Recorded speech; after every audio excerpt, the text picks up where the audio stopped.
So, lesson 6 and 7, we're going to look at double line diagrams. We're going to talk about using number lines to help us figure out equivalent ratios.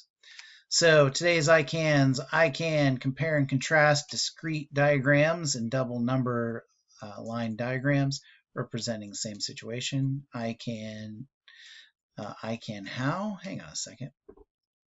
Try that again. I can use a double number line diagram to find equivalent ratios. I can label and interpret a double line diagram that represents a familiar context.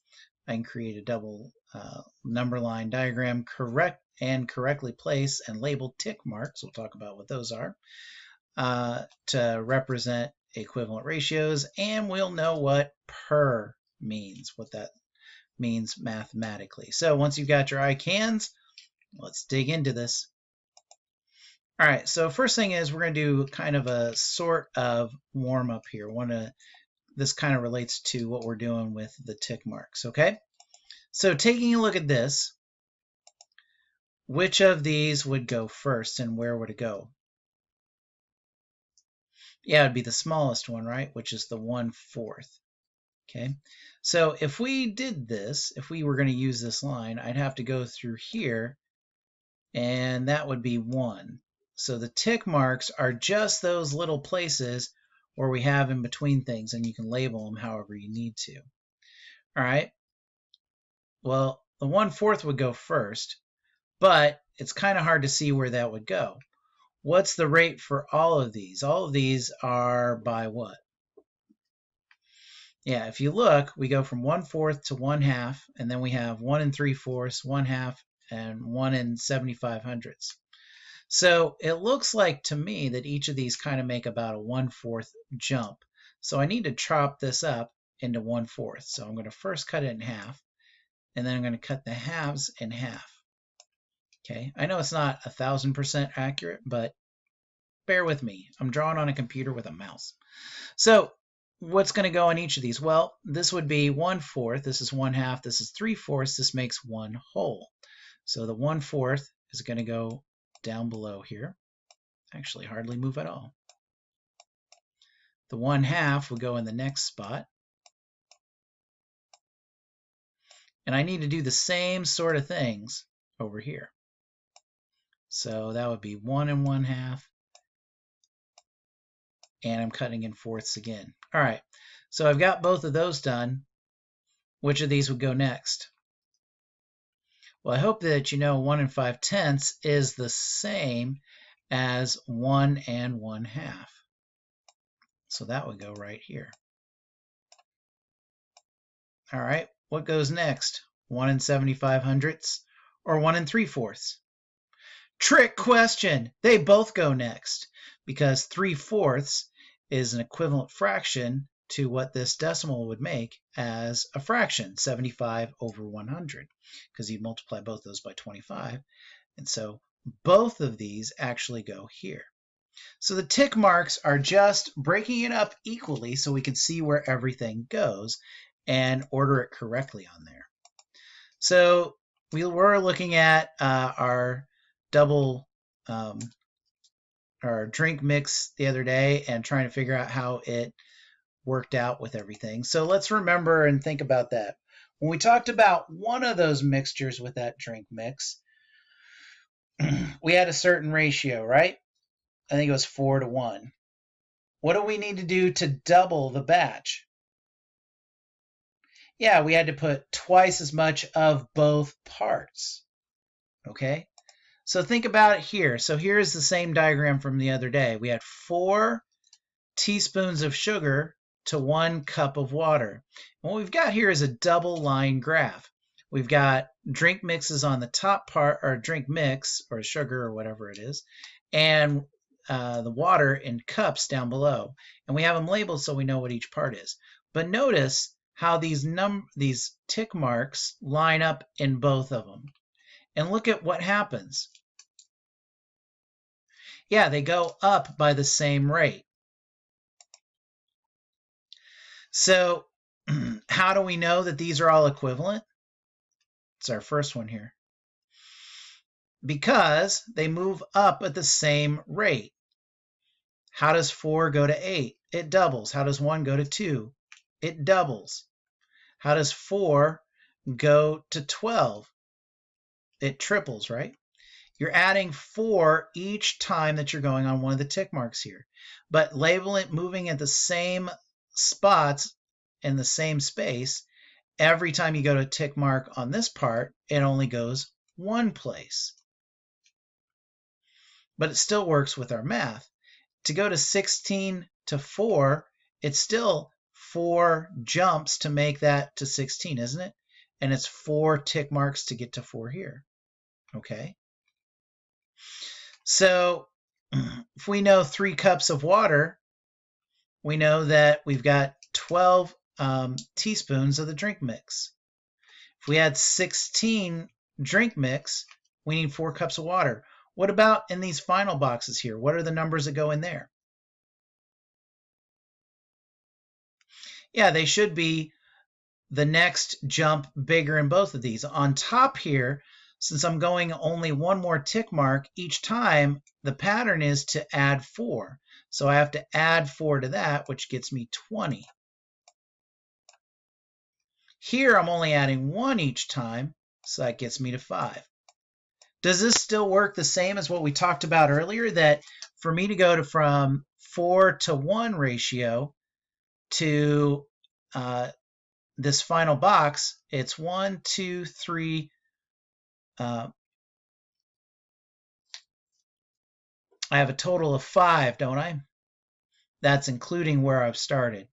So if I count where I'm starting, I'm going 1, 2, 3, 4, and 5.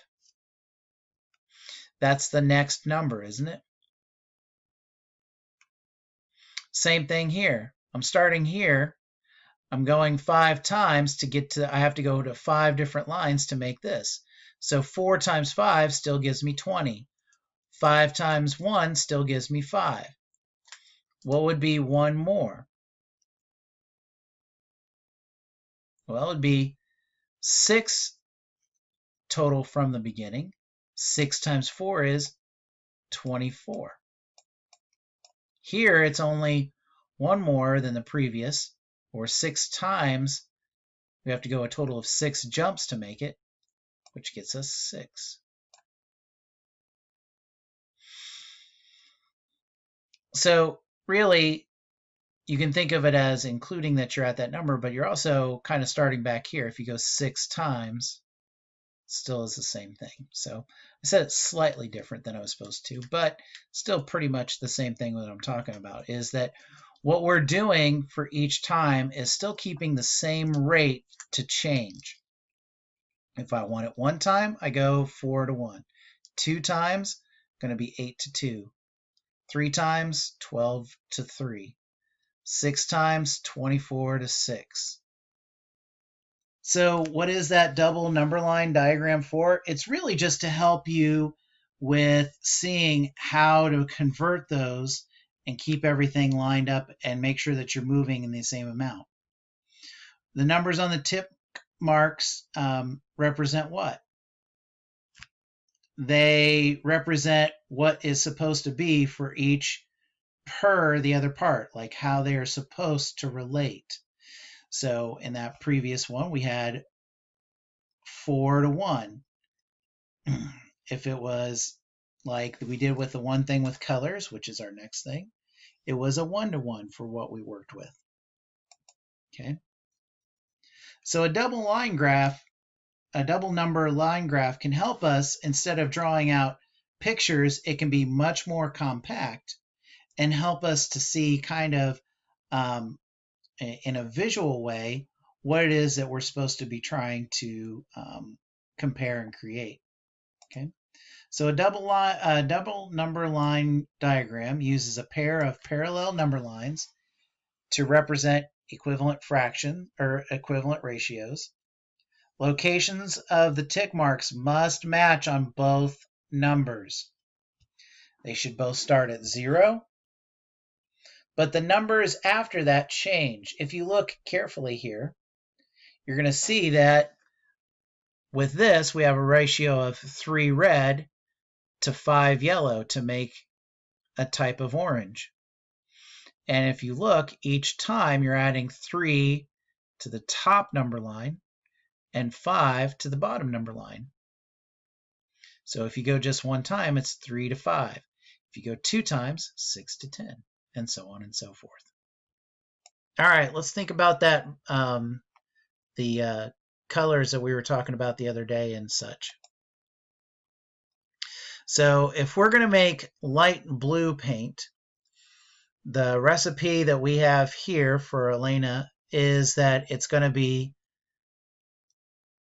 2 cups of white paint to 6 tablespoons of blue paint. Draw a double number line and label each part and see what you come up with for what it looks like.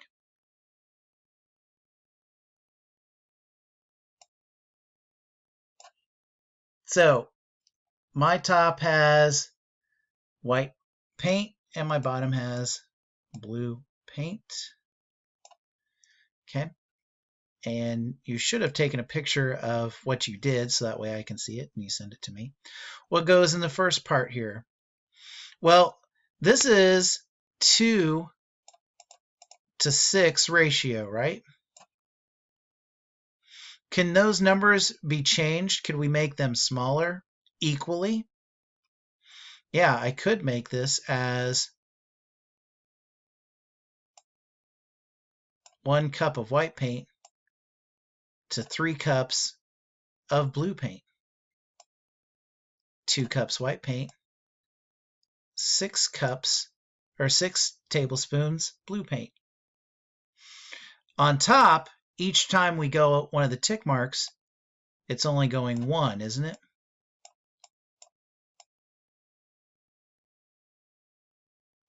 Here, though, I'm going up by 3s, and it's the same amount that I'm going every time for both of them.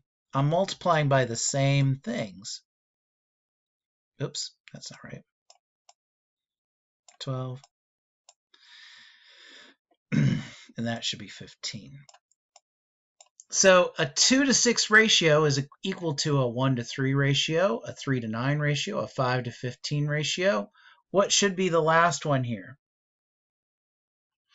Yeah, the final one we could have put is a 6 to 18 ratio. 6 cups of white paint would need 18 tablespoons of blue paint to get the color that she's going for.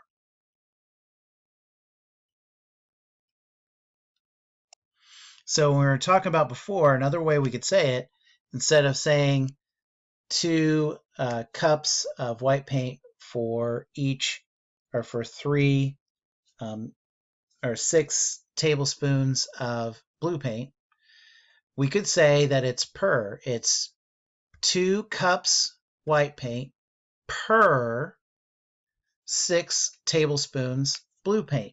So per just means for each. It's just another way to say for each, and it's shorter.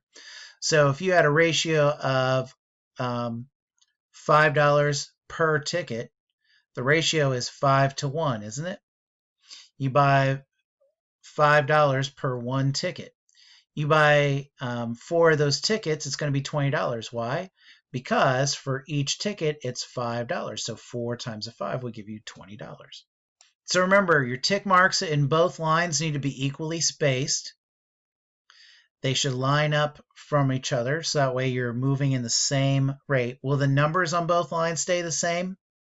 No, they're not going to necessarily be equal, because remember, you're going up by the rate that each one needs to go up, not necessarily by moving the exact same number. They can move at different amounts because you're talking about a ratio of something per something else.